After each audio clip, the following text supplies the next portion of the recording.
నమస్కారం సార్. నువ్వు చెప్ప. అది మొన్నటి దాకా దుబాయ్లో ఒకటి దగ్గర పని చేసేవాడు. వాడికి హ్యాండ్ ఇచ్చి పారిపోయి వచ్చాడు. మన షెల్టర్ కావాలి. ఎంత నొక్కావు? 40. ఇంతకు ఎవరి దగ్గర నొక్కావు? ముఖేష్ దుగ్గల్. దుగ్గల్ అంటే ఎవరు తెలుసా? దుబాయ్ లో ఉండి రిమోట్ లేకుండా ఇండియాతో సహా 40 దేశాలని కంట్రోల్ చేస్తున్న బిజినెస్ మ్యాగ్నెట్ రా. ఆయన్ని మోసం చేసి వచ్చినడికి మనం షెల్టర్ ఇవ్వాలా? కుదరదు. మీరు నాకు షెల్టర్ ఇవ్వకపోతే ఆ నారాయణ కూడా నర్సింగ్ నన్ను చంపేస్తాడు. కావాలంటే 50% తీసుకోండి సార్. ఏమన్నావు? 50%. దానికి ముందు నారాయణ కూడా నర్సింగ్. ప్రపంచంలో మాచిరాజుకున్న ఏకైక శత్రువు నర్సింగ్. సిటీలో మాచిరాజు మీద నర్సింగ్ డే పై చేయి. ఎప్పటికైనా అతని మీద గెలవాలన్నదే వీడి కోరిక. నర్సింగ్తో ప్రతి విషయంలోనూ వీడు పోటీ పడతాడు. నర్సింగ్ వాడే కోల్గేట్ పేస్ట్ నుంచి కొలిచే దేవుడి వరకు ప్రతి విషయంలోనూ అతన్నే ఫాలో అవుతాడు. అతను ఈనాడు పేపర్ చదువుతున్నాడని తెలిసి పేపర్ చదివే అలవాటు ఏనాడు లేకపోయినా ఈనాడు అలవాటు చేసుకున్నాడు. అతను బెంచ్ కొన్నాడని తెలిసి మాచిరాజు కూడా బెంచ్ తెప్పించాడు. ఇప్పుడు ఈ డీల్లో నర్సింగ్ ఇన్వాల్వ్ అయ్యాడు కాబట్టి ఈ డీల్ నాకు ఓకే. ఆ నర్సింగ్ గాడి మీద గెలిచే ఏ ఛాన్స్ వదులుకోను. ఎంత రిస్క్ అయినా పర్వాలేదు. వీడిని బీదర్లో ఉన్న మన ఫామ్ హౌస్ కి షిఫ్ట్ చేద్దాం. బాయ్ రోడ్ వద్దు, చాపర్ బుక్ కరో. ఆ నర్సింగ్ గాడు ఏం పీక్తాడో చూస్తాను.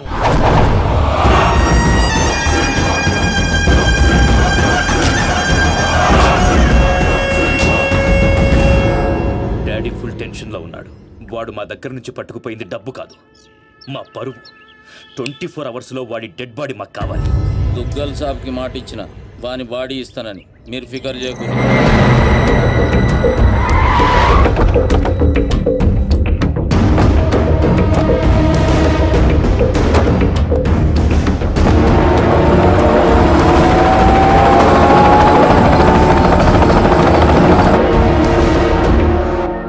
అన్నా మాచిరాజు ఫోన్ స్పీకర్ ఆన్ చేయబే. దుగ్గల్ దగ్గర డబ్బు కొట్టేసిన వాడిని నువ్వు చంపుతానని డీల్ తీసుకున్నావు. వాడిని కాపాడుతానని నేను డీల్ తీసుకున్నాను. లైఫ్ లో ఫస్ట్ టైం నేను నీ మీద గెలవబోతున్నాను. ఈ రోజు నుండి ఓటు మీ రుచి అంటూ నీకు చూపిస్తా. వాడు నీకు దొరకనంత దూరం వెళ్ళిపోయాడు. అంటే వాడు మిస్ అయిపోయినట్టేనా? డాడీకి నేనేం చెప్పాలి? వాడి డెడ్ బాడీ చూపిస్తానన్నావు, ఇప్పుడు ఏం చేస్తావు? ఈ నర్సింగ్ సుపారీ తీసుకుంటే సునామీ ముంగట నిలబడినట్టే. జర్ర పైకి చూడు.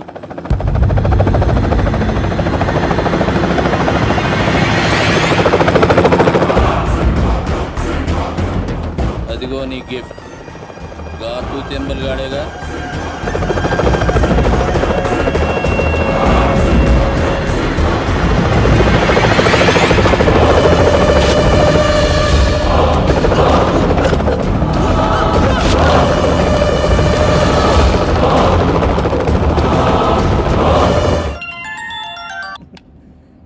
ఏం నర్సింగ్, షాక్ నుండి ఇంకా తేరుకోలేదా?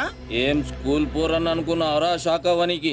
నేను పంపించేది ఇట్లా నువ్వు చూసినావు అనుకో, కింద గడ్డ కట్టుకపోయి అక్కడ అంచిపోతావు. నేనా? ఎందుకు? జర్ర గరదన్ లెఫ్ట్కి తిప్పు.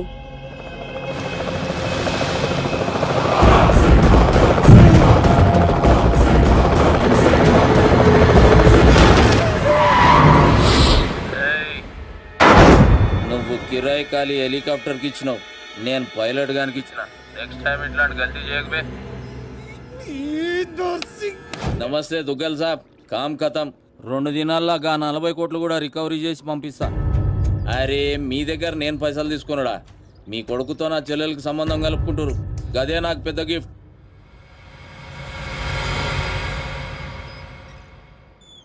అయినా బా ఆడి చేతిలో ఓడిపోవడం నీకేదో కొత్త అయినట్టు ఓ గింజుకుంటావేంటి? మనం వేసే ప్రతి ప్లాన్ ముందే వాడికి ఎలా ఉంటుందా? మనలో ఎవడో వాడికి అమ్ముడిపోయాడని నాకు డౌట్. నాకు నీ మీదే డౌట్. ఇలాంటి ఎదాల్ని పెట్టుకుని నేను వాడిని ఏం చేయలేకపోతున్నాను. వాడికి చెక్ పెట్టాలంటే ఒక చాకులంటాడు కావాలి. మా ఇంట్లో పిడుగుపడింది, తర్వాత వర్షం పడింది. ఎవరు కావాలండి మీకు? అయ్యే ఎదో మొఖాలు. ఈ ఎదో ఓవర్ యాక్షన్ అవసరం ఏంట్రా రామారావా? బాగున్నారా సీను? డాన్సీను అంత సడన్ గా ఎందుకు గుర్తుకొచ్చి